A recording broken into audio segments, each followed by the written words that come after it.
This is good. I think, you know what? Is it okay if I kind of move around? Because I want to look at the slides, but I don't want to And what it- turn back like this. I don't want to. don't come like this way because the slide, this actually is the slides will you'll put behind them. So like you can move around a little bit, but don't get in front of this slide. Okay, that's fine. I'm just gonna kind of near the mic because Yeah, I'll probably take it off so I can turn. So okay. I don't want to. Just I don't want to. mic. Is she hold on? Yeah, okay. I'll do that. That'll be better for me then, because I don't like to try to speak and look back like this while I'm talking. I'll introduce you and then when we get the okay here.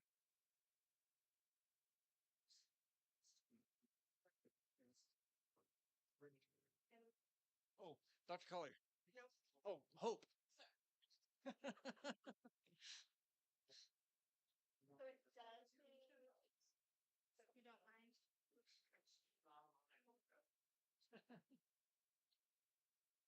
We'll be ready here in just a moment.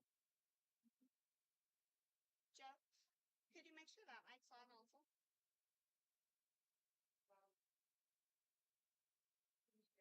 It's on? It's on. All right.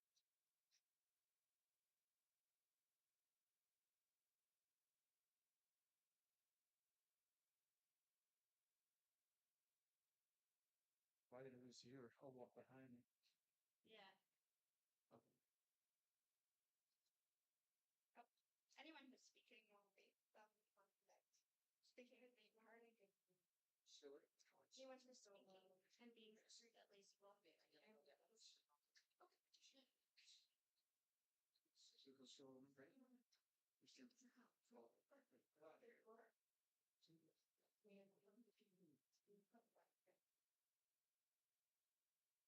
They're all about that multi Oh. snapshot of your phone and then photo ID and every level.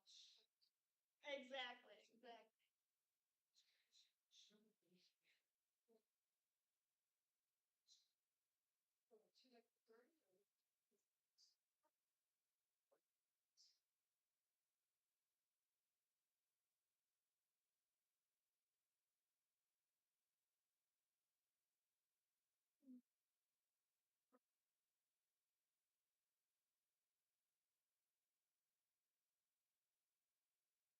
This kind of sauce about 7 guys.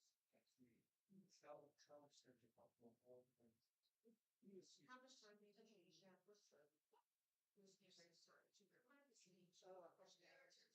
Well, only the then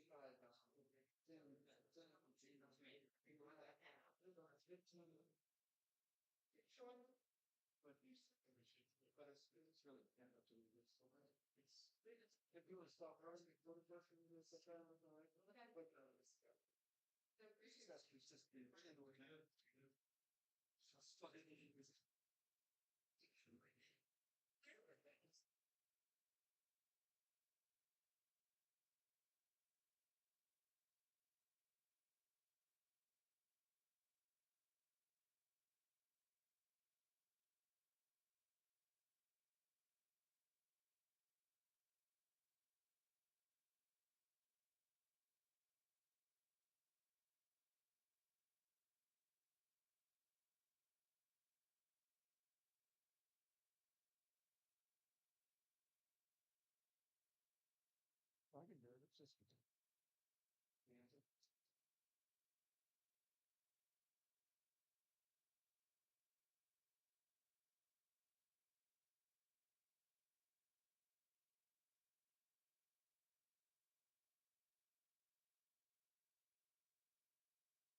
All right, so we can go.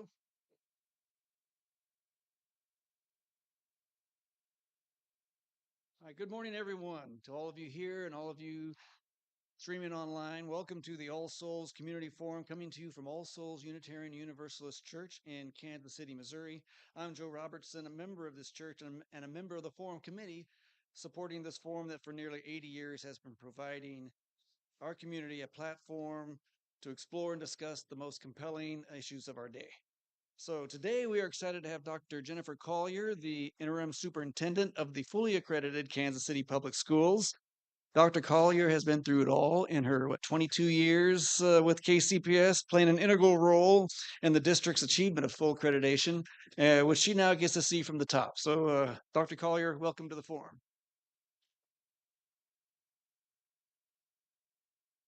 Good morning, and thank you for having me. I'm going to take the microphone off so I can kind of move around a little bit and just be able to look back at the slides. So, I'm Dr. Jennifer Collier, the interim superintendent with Kansas City Public Schools. And there you have it. Who I am summed up in just a few bullet points. Of course, there's a lot more to who I am, but born and raised on the Kansas City, Kansas side, and I graduated from Sumner Academy, which is sort of like the twin to Lincoln Academy on this side of of the state. I attended University of Kansas. Really proud of my Jayhawks. I don't know if we have any Tigers in the house, but it's Rock Chalk Jayhawk for me all the way. A little bit disappointed about our football loss yesterday, though. We were on a nice winning streak there. But then I attended University of Avila for my master's degree, and then my educational specialist and doctorate from University of Missouri, Kansas City. I've been with Kansas City Public Schools now for 22 years, and as you can see, I've served in a number of capacities. So I have had an opportunity to see our school district from many different vantage points. But I would say probably the most important of all of those positions was the role of teacher. And I did that for 10 years. I had an opportunity to interface immediately with students each and every day. And that was probably one of the most enjoyable jobs that I had, but also one of the most challenging jobs that I had. But I wouldn't trade it for the world. I really enjoyed working directly with our children each and every day. And then that last bullet, I am a woman of faith. And so I have a lot of belief. And when I say that I'm a woman of faith in relation to my work, I believe that we are able to achieve great things in Kansas City Public Schools. I believe that our children are brilliant. And I believe that they are able to reach high levels, and that if we have high expectations for them, then we can achieve great things together. So today I'm going to talk a little bit about our theme, Dare to Believe. This school year, we're saying that we dare to believe that we can and we will. And as you heard, we are fully accredited. And now that we've overcome that hurdle and we've gained full accreditation, we know, thank you, we know that there's so much more that we still need to achieve.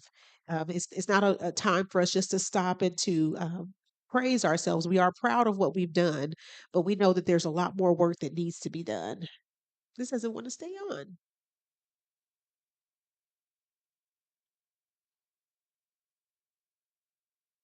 Okay. And then our academic focus for the year, I'm going to talk a little bit about that as well. And then finally, Blueprint 2030. So this theme, Dare to Believe, as I was speaking earlier about daring to believe, is really important that we challenge our beliefs and we reflect about ourselves as educational practitioners. What is it that we really believe about our children? Do we believe that they can achieve at high levels?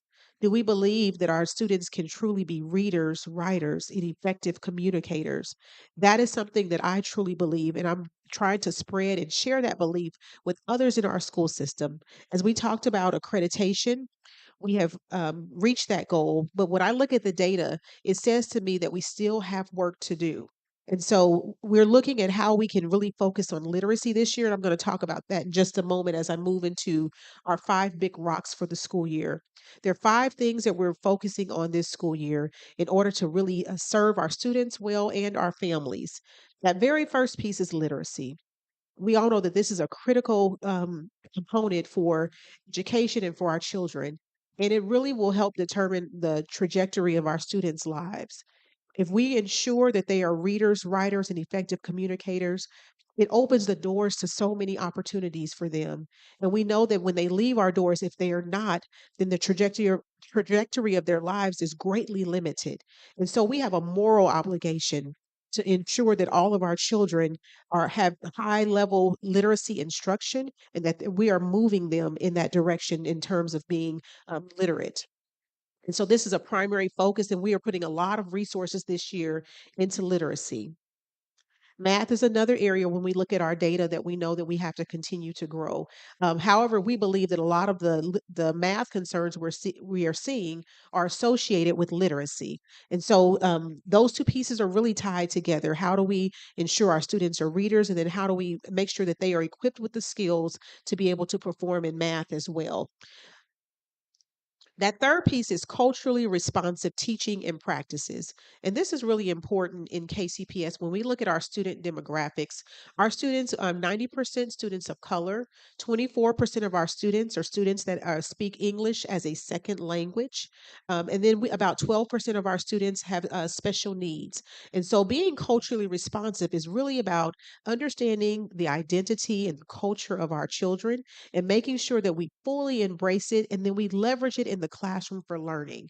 There is a social emotional component tied to the culturally responsive work, but there's also a very intellectual and academic component. That's what we're looking at this year. How do we ensure that as we are addressing social emotional needs, that we are embracing our children, that we are lifting them up, we're encouraging them, we're affirming them?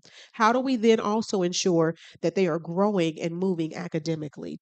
And that's what this culturally responsive teaching and practices is really all about. This year, we are doing a book study across our system. Every position in our school system is a part of the book study. It doesn't matter what position you hold, superintendent, our teachers, our principals, our bus drivers, our cafeteria workers, our custodians, and then even folks in the community. We have several community forums that we have set up so that community members who are wanting to learn more about what it means to be culturally responsive can come and be a part of this study with us. This is sort of our ground zero year. We're learning together. What does it mean to be culturally responsive? And we're trying to do this in a way that it doesn't intimidate people and people don't have to feel ashamed because they don't really understand it. We're learning together.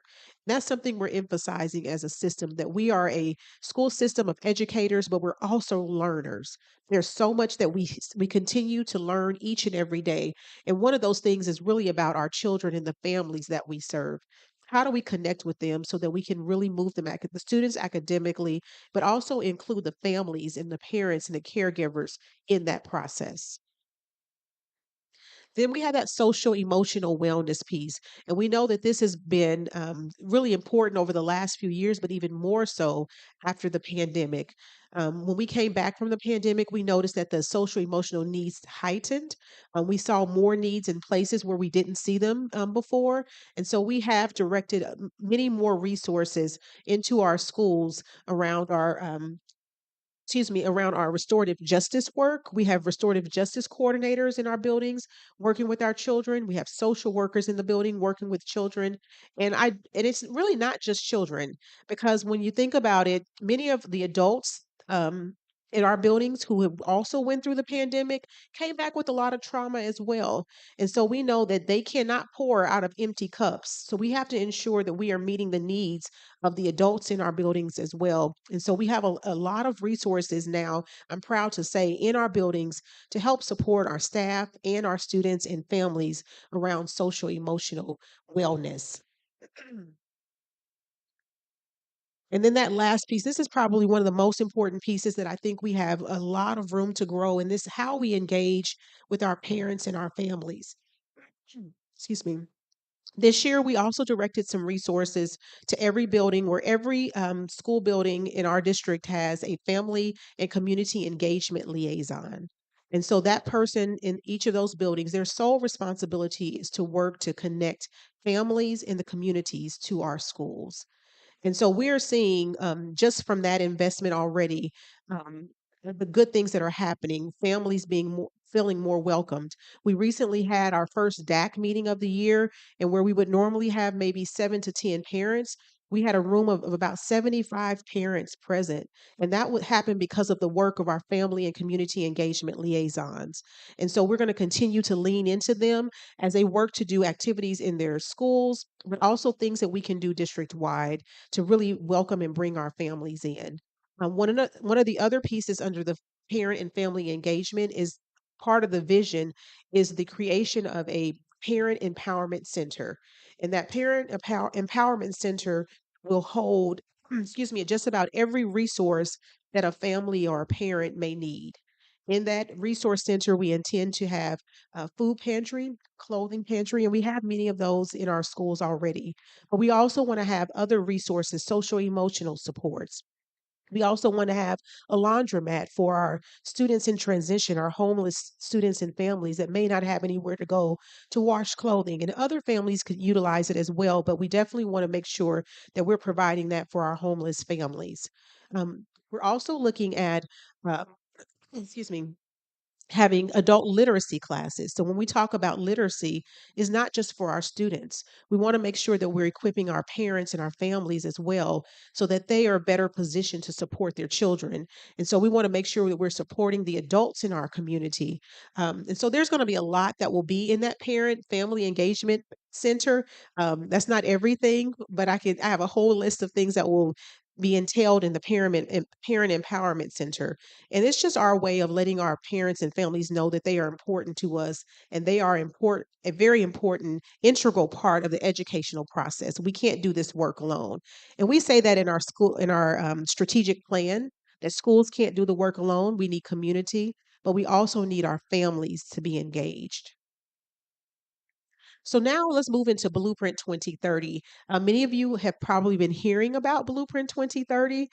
There's on October 12th, this Wednesday coming, there will be some recommendations made to our board. And unfortunately, when Blueprint 2030 originally rolled out, it rolled out sort of as a facilities plan or a school closure plan. That will be a byproduct of the plan in the process. However, the most important part of this is all about academic achievement and our student experience. That's what this is for. So when we look at our school system, we know that we have many more buildings open and seats available than we have students, which means we're directing resources in many different directions and we're not really getting the biggest bang for our buck. We're not really providing all of the programming that we would want to have in our schools, the courses that we want to have, the experiences because monies are being directed in many different directions into very small schools. So we're going to have to address that issue, those inefficiencies within our school system. We have to address that. And so a part of that will be the closing and consolidation of some of our schools, but it is for the purpose of academic achievement, making sure that we are providing a very robust educational experience for our children. When we think about what children are getting in other school systems, we want to make sure that our children here in Kansas City are getting the same. We don't want to shortchange them. And so we have to make this very difficult decision. And this process is going to be somewhat painful. We know that. But we know that the outcome is what we're looking at that's going to be very important, how this will impact our children in this community. A little bit about what's a part of the Blueprint 2030 plan. So we're looking at full expansion of curricular resources for our children. And then one of the things I really want to point out that is really near and dear to my heart, that is the foreign language, instrumental music, and the science labs in all of our elementary schools. And I taught, as I said, for 10 years. I was a music teacher. And I love music and I know what music meant to me. I know the power of music and how it really helps me, even with the academic things that I did at Sumner Academy and in college. Having that music was therapy for me and it was support and it was also my place of belonging. I believe many children need that opportunity to lean into the arts. Not all children want to play sports. We want to make sure we expand sports as well. But some children are going to lean into the arts. That's their place of belonging. That's where they thrive. And so we have not been providing that consistently across the district where children are have access to instrumental music or foreign language. And we're looking at instituting those two at the kindergarten level so that every child that comes into KCPS will be exposed to instrumental music and foreign language. Now, as they matriculate through our school system, they may make a decision that maybe the music is not for me. That's okay. But we want to make sure that they're at least exposed to that if that's something that they have an inclination for and can really thrive in. And then also that those science labs, we know that's important as we increase in the area of STEM.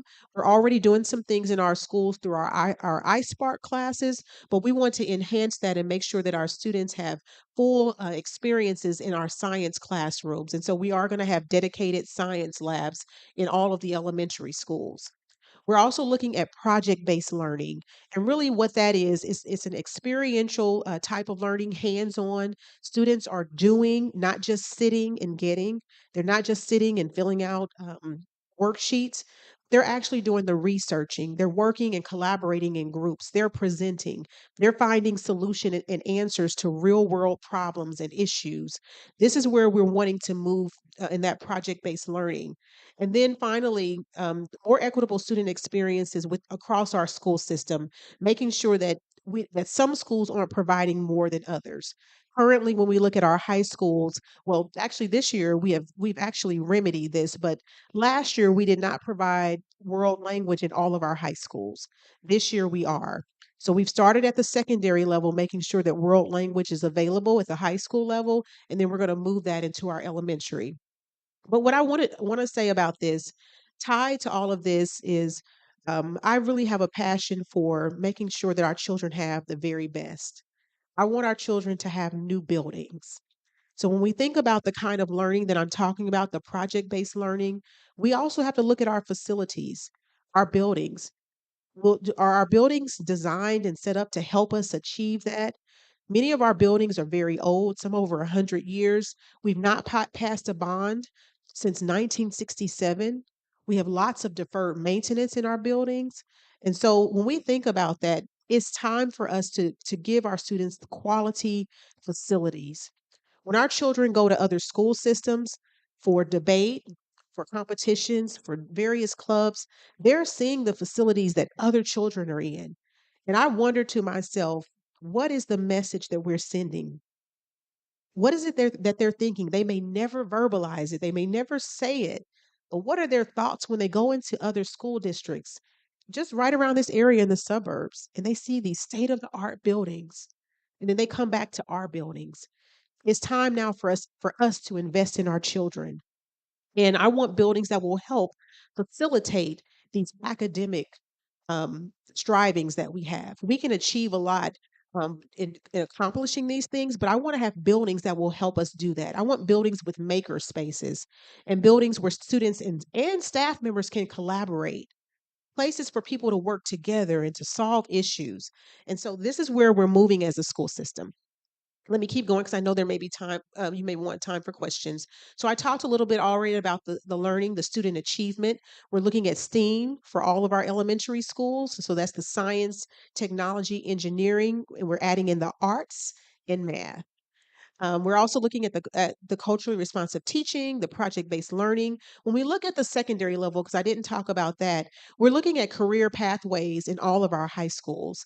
And then we're also looking at how we can move toward a competency-based learning model where there's a lot more flexibility for children. So they're not locked into that standard 9 weeks or even the standard hours in the day, but it's more about competency around standards and where children can take the time they need to master standards, or if they master them sooner, they can then move on to new content. And so it's really a tailor made type of learning model that we're wanting to move toward. And I'm really excited that even at the state level, there's a lot of conversation around what that looks like. So we're not moving in that direction alone. The state is even working on, Bessie's looking at how we can achieve this in high schools across the state of Missouri. And I do believe that this is the right way to go because our children have different needs in different places. And so we want to make sure that we are actually meeting their needs and we're not designing school based on what we've experienced and how we think it should look, but that we're actually designing it in a way that meets the needs of children and families. And then that support we talked about already, the trauma informed. We also have conflict resolution training that's happening in all of our middle schools this year. That's something else that I'm really excited about. We've done that with all of our staff, but we've also are now looking at for our middle school children, how can we also help them, equip them with the skills to be able to resolve issues together, to work together, to de-escalate when there's a crisis or an issue going on between students. How can they learn how to de-escalate? And so we are taking all of our middle school students through this process of conflict resolution this year. And then we talked about the expanded extracurricular activities. We do want to expand our sports offerings as well. We want to offer sports that we typically have not offered here in the urban core. We want to make sure once again that our children are exposed to all types of extracurricular activities. And children have told us they're interested in tennis. They're also interested in archery. So we're going to look at how we can provide some of those opportunities for our children in KCPS. And of course, the world language and the fine arts offerings. And then looking at people, I think this is probably one of the most important pieces because unless we have staff, it's going to be very difficult to achieve all of this. And I'm sure many of you all have seen in the news that we are in the middle of a national teacher shortage. But the truth is, we have been marching this direction for a very long time. Even before the pandemic, we could see how there was a decline in students that were choosing education as their field when they would enter into college. Fewer and fewer students are choosing education. And this has been happening for decades. But we're now at a place where everyone is recognizing that we are in a national teacher shortage. And so we are looking at how we can grow our own. We have an up and running Grow Your Own program through our CTE department, which we're very excited about. And what we're looking at is how we can elevate education, how we can make it a desirable field. And so some of the thoughts that I have is when we have athletes that sign on to colleges, they have signing days. And everyone they have balloons and the families come and students are there and everyone's celebrating. Well, let's do that for the students that are signing to go into education, who've gotten scholarships to become educators. We want to just celebrate and really elevate education so that more of our students are choosing this field. We're also looking at how we can grow our own staff. We have quite a few staff members who are some of our classified staff, paraprofessionals, cafeteria workers, others who are interested in becoming teachers, but for whatever reason have had barriers. And so we have designed a program now where we're working with several universities to grow our own educators from our classified staff as well. And then that system, just looking across the system, making sure that we have addressed all of our inefficiencies. We're also looking at the expansion of pre-K because we believe that as we can get more children coming in the earlier levels, the earlier ages, we're able to better equip them for the K through 12. We're also, once again, looking at our facilities, how we can have facilities that help really facilitate what we want to see in terms of academics and learning. And then that bond, that's going to be very important for us. In the next couple years, we will be coming to the community to ask for a bond. And we believe that this is going to be critical to what we're trying to achieve as a school system. And so I'm happy to be here today to share this information. And I would love to have your support as we move in this direction and really provide a world class education for the children in Kansas City. Questions or comments? Yes, I see hand back here. Hold on a second. Hold on. We gotta. I will. That, yeah, just we're listening to Dr. Jennifer Collier. Thank you, Dr. Collier, and Interim Superintendent at the Kansas City Public Schools. Now, before we move into the question and answer period, we will take a quick moment here to take up a collection to support this program. And those of you online can also go to allsoulskc.org.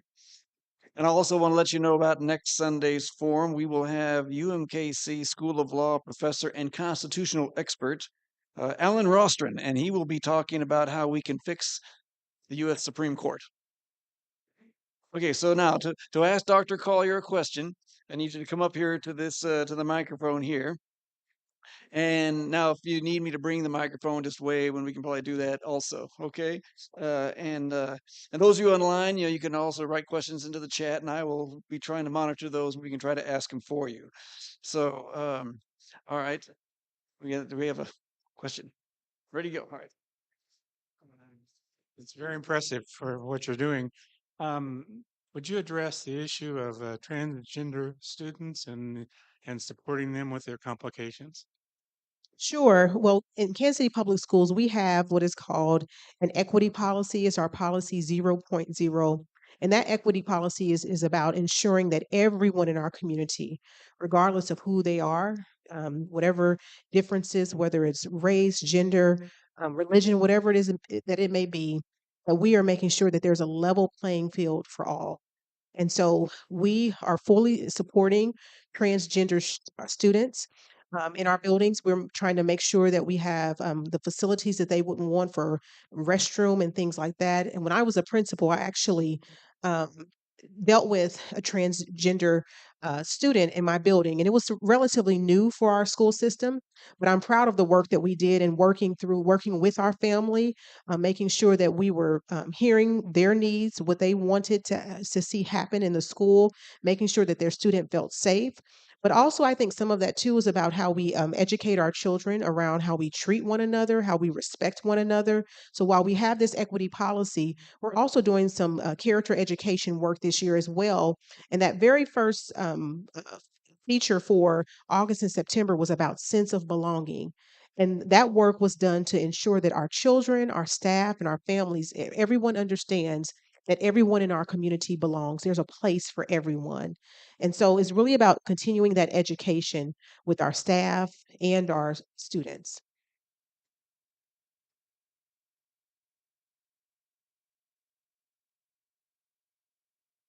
I think that somewhere I heard that you had like 90 different language groups within the school district. So could you talk about the mechanics of adjusting to 90 different language groups? How do you plug that into what happens to these students when they get into the classroom? Can you talk about that? Yes. Yes, we have. I'm not sure if it's 90. I think the last that I've heard is more like 50 to 60, but every day new languages or new dialects are coming into our school system. And so I'm really proud of our English language services department, who has done a phenomenal job of making sure that we have supports in place for our families that speak various languages. One of the things, I'm not sure if you all have had an opportunity to visit our Global Academy and our KCPS Newcomer Center. We have a place that's designated for families that are brand new to America, making sure that we have translators on site to help them enroll their students in school, but also to help those families if the parents are looking for jobs, fill out applications, navigate the community for housing. We have lots of support in place for our newcomer families. But within the classrooms, we have translators, but for our students that are brand new and really just becoming acclimated to America, they actually attend our global academy where they have teachers and translators on site that help support them and help to teach them English as we and also acclimate them to the community here. So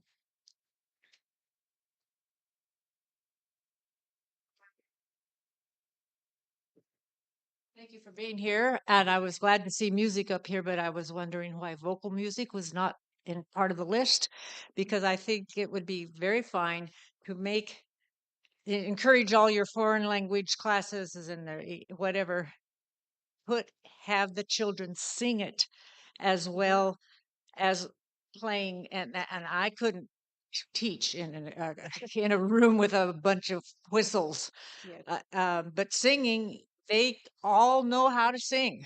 yes. Only a very few cannot, and they can sing, they can talk in rhythm or something together, kind of on a monotone, but Mhm. you need vocal music in there. I totally agree. And we currently have vocal music, and that is being taught in our schools with our music teachers.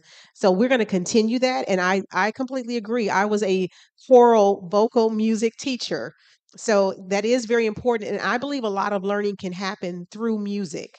I feel like I did that in my classroom, and I feel like we don't use music enough to help children learn. A lot of the things that they remember is through music and the connections they make through music, but even the other arts. So we are going to continue the vocal choral music, and then we're adding on the instrumental music because that's what's been missing. And then when you think about Paseo Academy, our School for the Performing Arts, we've really struggled to have students ready to perform at that level because we're not offering music and instrumental music at the younger ages. So by the time they get into high school, we don't have enough students to really have the kind of program that we want. But we believe that through this, as we see our children matriculate through our schools, by the time they get into high schools, we will have a full, robust performing arts program. And I really think that's necessary when you think about Kansas City and all the arts that are in this community. This is a community rich in the arts. And there's no reason why the children of Kansas City Public Schools are merely observers or consumers of the art. They should be full participants in that. And we have an obligation to make sure that they're prepared to do that if that's what they choose. Yes. I agree. It's very important that our community support our public education through bonds, but it's been over 40 years since one's been passed. What's the strategy to have a different outcome this time? Well, we are just starting our conversations about the bond. We are really hopeful that with the passage of the full accreditation, that puts us in a much better position in terms of perception with the community and the work that we're doing. Also, I think through some of our continued strategic planning, including the community in those conversations, I believe that that will be helpful as well. And so, right now, we're just doing a lot of engagement with community, sharing what we're doing. Also, I think the important work that we're doing around Blueprint 2030, kind of making some tough decisions for ourselves first before we ask anybody else to help us. We're going to address our own inefficiencies within. And hopefully that is a demonstration of our commitment to improving our school system. And once again, just continuing those conversations with community and allowing community and families to help us build this world-class education. This is not me. Claudine is asking about the Global Academy, where that is located. And then what is the definition of a world language? Okay. So the Global Academy is located in our Woodland early childhood building. So if you are familiar with that, it is on right off of Independence Avenue in the northeast end of town. And so one wing of the building is dedicated to the Global Academy. So Woodland Elementary or Pre-K Center is where the Global Academy is located. And then world-class language, what we're looking at is, of course, the Romance languages. I believe Latin is important. When I was at Sumner, we all had to take Latin as that foundational language because it's the foundation of all Romance languages. But then building on that, you have your French, your Spanish, your Italian, German, and then even some of the other languages that we don't see as frequently. At Foreign Language Academy, we have Chinese Mandarin. And so I think a lot of it will be looking at what is it that our children and families desire. And so we will flex based on that because once again, we don't want to just tell families and children this is what you need. We want to make sure that they're a part of this conversation with us.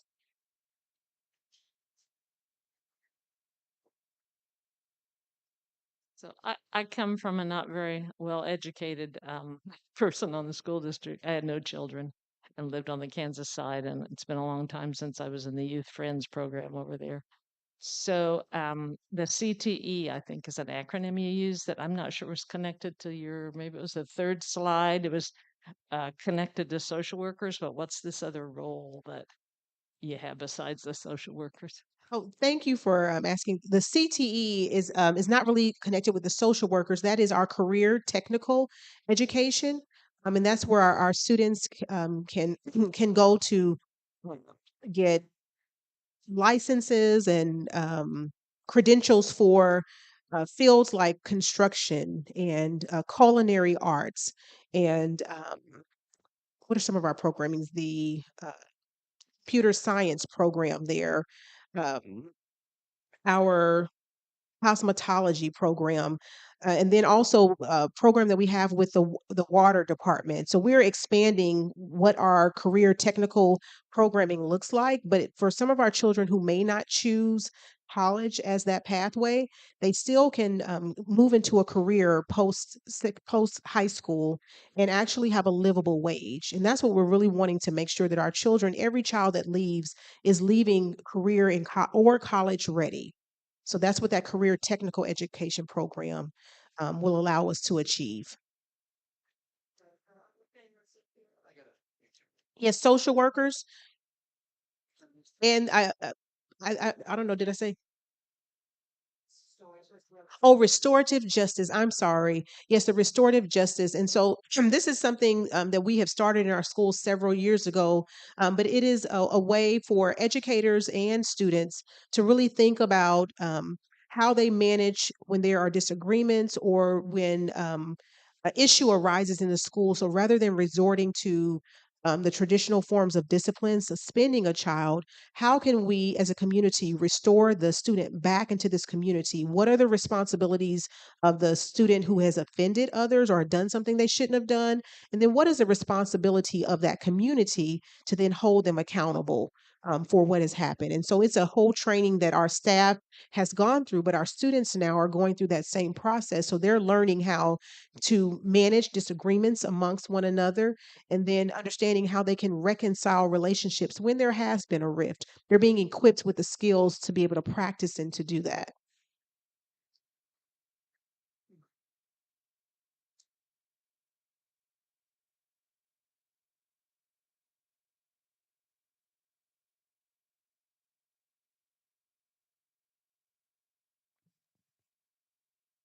My children went through the Kansas City Missouri public schools, and it's been quite some time now. But they were at Nelson Elementary when it was still open, and one of them went to Franklin for a year, and then they went to Lincoln in high school. But I remember my oldest child when she was at Lincoln, they went to some kind of competition of debate or speech or something of that kind that was in Jefferson City. And a number of schools had teams. And she came home and said, Mom, those other teams that there were, like on this one team, everybody was dressed in these really nice clothes. And the kids all said they had cars and all those things.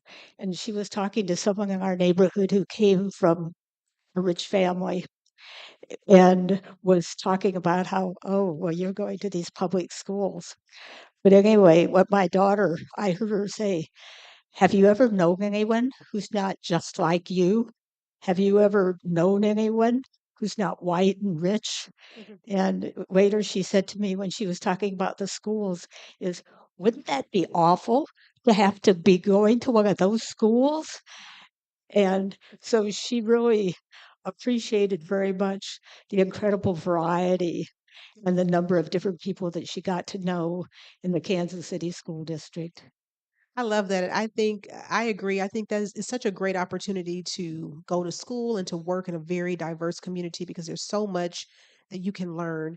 I remember those years of teaching that I talked about. I taught at Northeast High School, which is on the northeast end of town where we have 50 languages. And I can tell you that even though I felt like I taught my students a lot, they taught me a lot as well. I learned so much about their culture and what they were bringing into our classroom, and I'm thankful that I recognized that the kids were bringing something too. And so when that goes back to that culturally responsiveness, understanding that our children are bringing in a wealth of knowledge and understandings. It may be different than what we have and what we have come to understand is valuable, but it is important. And so we have to tap into all that our children are bringing. And so it's a great opportunity for children to interact with one another, understanding what the world is like. But even as educators, we benefit from working in that kind of environment as well. Dr. Collier, a lot of people in Kansas City might not choose the Kansas City Public Schools because they're concerned that they won't get quality teachers and educators. I know this has been a thrust of the district. Can you just say a little bit about what the district has been doing to really draw some of the best talent there is in this region? Absolutely. We know that human capital is so important. And as I stated earlier, in Kansas City Public Schools, we started looking at this years ago. I think we kind of got a head start on people. I hear everyone talking about teacher shortage now, but like I said, this was happening some years ago where we were looking at the trends. And so we started very early looking at how we can partner with universities in different ways. Instead of just going out to universities to their fairs, we were inviting them to come in to us, and we had days that were called Experience KCPS, where we would bring our junior and senior level pre candidate teachers to our district one, to visit some of our schools, but also to talk to our principals and to hear from them what the culture was like, to find out what it is that they were looking for, and then just sharing the experiences between teachers in the classroom and those that were pre-service teachers. And so that was really helpful for us as well. We also have been looking at in our school system some of our staff who attended universities where there are high numbers of Black and Latino students. And we've asked them to go back to their alma maters, to their universities, to encourage others to come work in KCPS. And so they have sometimes been our best recruiters when they go back to their home schools and they tell people about their experience teaching in KCPS. We've been able to recruit teachers that way as well. But I think that the going forward, probably one of our greatest ways to really get our teachers is through our Grow Your Own, but we also have to look at compensation. And we've done a lot of work in compensation as a school system, but I can tell you that because we're in this shortage, everyone's fighting to raise that starting pay, which is great. We need to do it anyway. But I can tell you that as soon as KCPS increases our compensation, we see our neighbors around us follow us and they go just a little bit higher than where we are. So we're all kind of fighting for the same teachers. But I think overall, we have to figure out how do we compensate our teachers better? They have to have a livable wage because it's really challenging for them to care for the kids in the classroom when they're worried and concerned about their own livelihood and their own families and how are they going to feed their own children. When you have that kind of weight on you, it's very difficult then to give the very best of yourself in the classroom. This is probably another reason why I need to be able to have a levy increase at some point. That's right. Now, I got a Zoom, well, a YouTube streamer question. This is from Zoe, who I guess she's an English learner teacher at East. And Okay. first of all, she points out that quite a few schools have more than 50% English language learners in the district. Now, her question is like they still need support in terms of wraparound services. What are the plans to find out what these families need? For wraparound services? Yeah. I think that comes once again through our engagement with the community as we hear from our families. Really just finding out what the needs are. We, as I said, we have enhanced and provided a lot more resources in the direction of social emotional supports. But I agree that more is needed. And so as we engage with our students, our families, and our social emotional support staff members, getting their recommendations, we will continue to look at how we can increase resources in that area. And I'd love to hear from Zoe. I think I know who she is, but I'd love to hear from her to just reach out and give me some suggestions on the best ways to go about doing that because we know that we have to increase supports in that area so that we can continue to support our children. And you can also rely on Link to help you with that. Now here's a question that came. This is actually from More Squared. They, as you know, have been involved in the effort to get suspensions and things, in the lower elementary grades. And the district has made a commitment to stop ban and to ban suspensions. And so the question here is like, what resources are being put into that in the budget for that, and what kind of feedback now are you getting as you start that? So yeah, this was our first year to institute no suspensions for lower level offenses, only for offenses where students were either harm to themselves or others. And so we actually just reviewed that data just recently, and we're actually doing well in the area. But the one thing that came up in the conversation is how can we make sure that we're supporting our schools? So as we're retaining children in the school, how do we make sure that we're helping them improve in those areas of behavior, and then also just supporting our teachers in this process?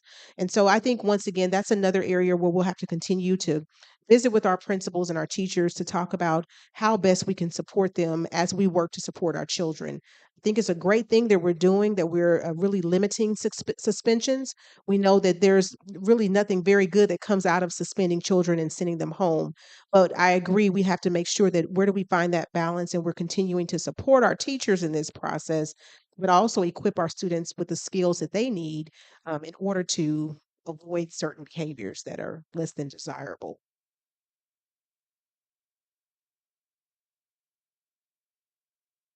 I'm so old fashioned, it occurs to me to ask, where does the old PTA fit into all the new things that schools are trying to do?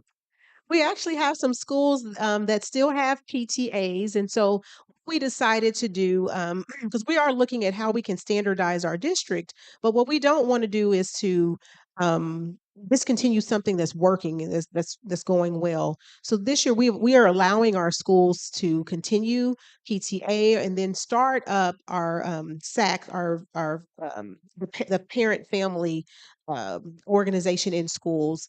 Right now, we don't have one for every school, or we did not have one for every school. And that's part of the work of that family, I always have face family and community engagement liaisons that we have in every building. That is a part of their work this year to help us build those parent organizations in all of our buildings. And that's what I was talking about earlier, where we had our first DAC meeting, which is the district level parent organization, where we had about 75 parents that were present this year. And it was really encouraging to have so many parents representing so many schools out for that meeting. And that's just a starting place. And I think as we get our families in, we can actually have conversation and hear more about what it is that they want to see. And as I stated earlier, I really believe that's been a missing piece for us. We've not connected with the family as much as we should have, and what would be beneficial. But we are moving in that direction through those family and community engagement liaisons. They are really helping support us in that work. I'm not sure I understand the question. I'm about to give Claudine ask what happened to or where are the education activities that were at the manual school occurring in the system? That is still continuing. That is the career technical education programming that I talked about earlier. That is continuing. In fact, is expanding. We're looking at how we can provide more offerings for the career and technology. And remember, I talked about earlier, not every student will choose college, and that's okay. But we want to make sure that we are providing them exposure to a number of different professional options so that when they leave high school, they can move into a career if they so choose. They can leave with a license and a credential that will allow them to move right into a job. I got a question about book bannings. With all the book bannings going around, what is your approach to maybe you've already had some attempts, but how do you approach book bannings? My personal opinion, or um, well, I believe that children in the schools, they should have access um, to books that provide a number of different vantage points. So I guess it's clear to say I'm not a fan of book banning. We have not had run into a lot of issues in the school system around book banning. We've gotten a couple questions about things, but I think that the way the book banning information, the stipulations that were provided, we didn't have any issues with what was being asked. So there was nothing that was a concern for us. However, I would hope that the book banning doesn't go any further, because I know as a leader, I'm not comfortable removing books that I feel that are truthful about history, and that are inclusive of all in our community. I wouldn't be comfortable with that as a leader, to say that we wouldn't have those books available for our children. That's just my personal opinion. That's not the district's position. I want to be clear. That's Jennifer Collier's position.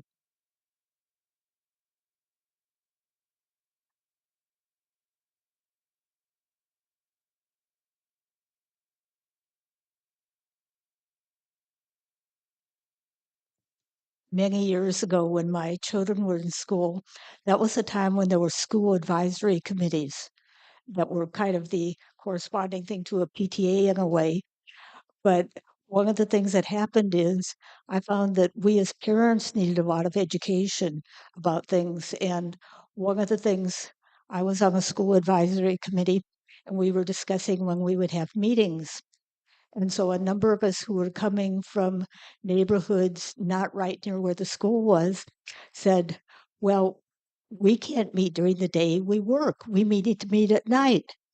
And then a lot of the neighborhood parents said, we can't come. We can't come at night. We work at night. And so here we had a group of us who were working in the daytime and a group that were working at night. And we had to learn to understand that we had different kinds of jobs, that our situation was different. And so we needed education, not only our children, but we needed to know more about other people.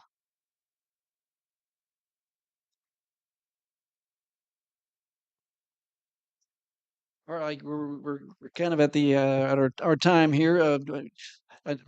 Maybe Dr. Collier might hang around a little bit. Anybody else has questions or things? But we want to invite everyone. The church service here begins at 10:45. So you're also welcome to attend that. And we're really glad to have Dr. Jennifer Collier here today, Interim Superintendent, Kansas City Public Schools. Thank you so much for your being here today. Yeah, that's great. Thank you. Once we got going, it was good. It was fun. And we have plenty of